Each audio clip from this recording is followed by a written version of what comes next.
Universe अर्थात ब्रह्माण्डले तपाईको हरेक सपना पूरा गर्न सक्छ। गाडी, घर, पैसा, पद, स्वास्थ्य, परिवार, यी के ब्रह्माण्डले पूरा गर्न सक्छ? म त भन्छु गर्छ।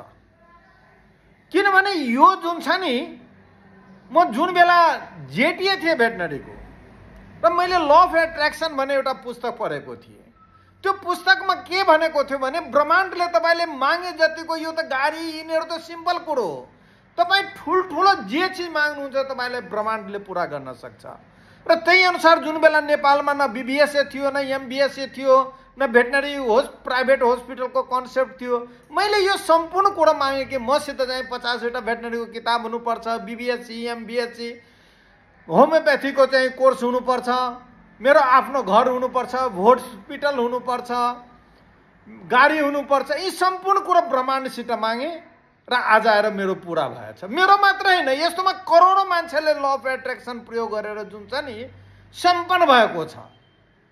म त्यही भएर आज तपाईलाई यो भिडियो शेयर गर्न गइरहेको छु कि तपाईँ ल अफ एट्र्याक्सनको प्रयोग अर्थात् ब्रह्माण्डसित जुन छ नि ठुलो कुरो माग्नुस्, तपाईको हरेक कुरा पूरा हुन सक्छ। म यो कुरामा पुरा विश्वस्त छु।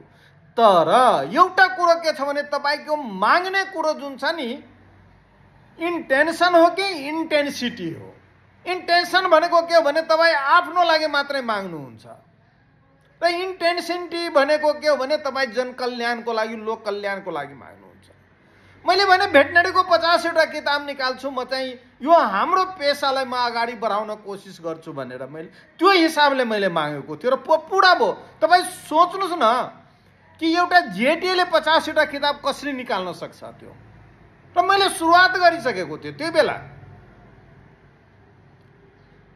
एकपटक मैले त 10 कट्ठा जग्गा किन्ने पैसाले त मैले 20,000 को किताबै किन्ने।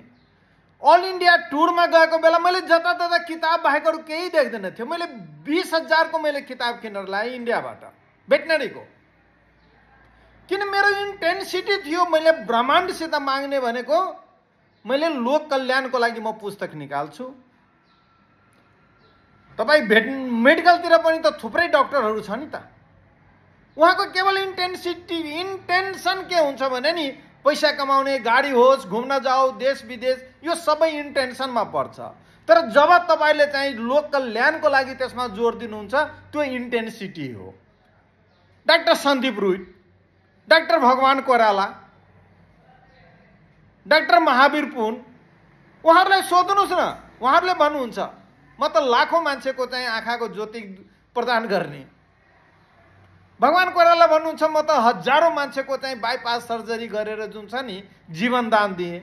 महावीर पुन भन्नुहुन्छ म त टेक्नोलोजीको क्षेत्रमा जुन छ नि मेरो योगदान छ भनेर। त्यस्तै अनुराधा कोइराला भन्नुभयो भने लाखौं महिलाहरूको चाहिँ उले जीवन दान दिए। अब अर्को उदाहरणको रूपमा तपाईँ लिन सक्नुहुन्छ अनुरुद्ध आचार्य। उहाँले भन्नुहुन्छ के म त भिख माग्दिए, तर मैले युनिभर्सलाई के भने नि अधिक कुनै दिन म सम्पन्न भयो भने म चाहिँ लोक कल्याणको काम गर्छु। आज भन्नुहुन्छ नि 10,000 मान्छे प्रतिदिन चाहिँ उसको उहाँको चाहिँ आश्रममा खान्छ।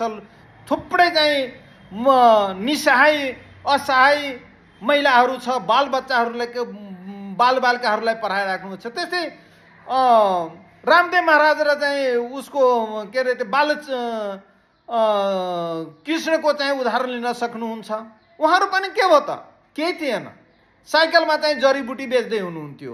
तर एउटै उद्देश्य के थियो भने इन्टेन्सिटी थियो कि म लोक कल्याणको काम गर्छु। बागेश्वरी बाबाको हेर्नु अहिले चाहिँ कति करोडको चाहिँ क्यान्सर अस्पताल बन्दैछ। What is this?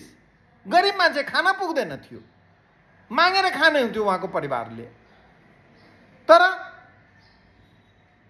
उहाँले पनि जतिजना छ नि सबले ल अफ एट्र्याक्सन प्रयोग गरेर मैले पनि त्यो किताब पढेर वास्तवमा गरेको हो कि। तपाईको चाहिँ त्यसमा के भन्छ भने त्यो पुस्तकमा तपाईँ ठुल्ठुलो कुरो, यो गाडी घरहरू त सिम्पल कुरो हो कि एकदम ठुल्ठुलो कुरो माग्नुहोस्, बशर्ते तपाईँको इन्टेन्सिटी हुनुपर्छ न कि इन्टेन्सन हुनुपर्छ। अहिले हेर्नुहुन्छ तपाईँले ठुल्ठुलो पदमा छ, कोही डाइरेक्टर छ, कोही सचिव छ, मन्त्री छ, कोही भिसी छ, तर उसको इन्टेन्सन तपाईँ हेर्नु न, सोध्नु न।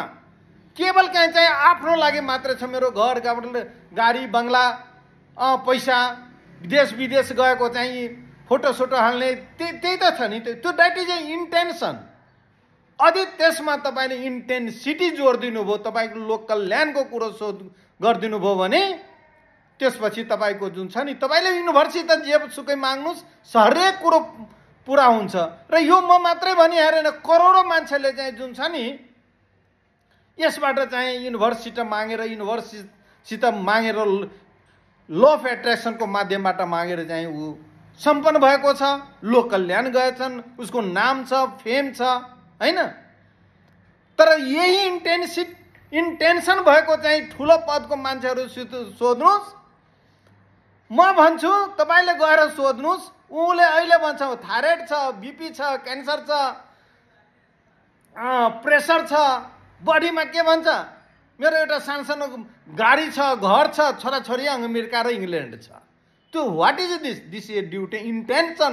पद मात्रै भएर हुँदैन, तपाईँको जुन छ नि, तपाईँको ज्ञानले तपाईँलाई इन्टेन्सिटी दिनु पर्यो, जसलाई लोक कल्याण भन्छ।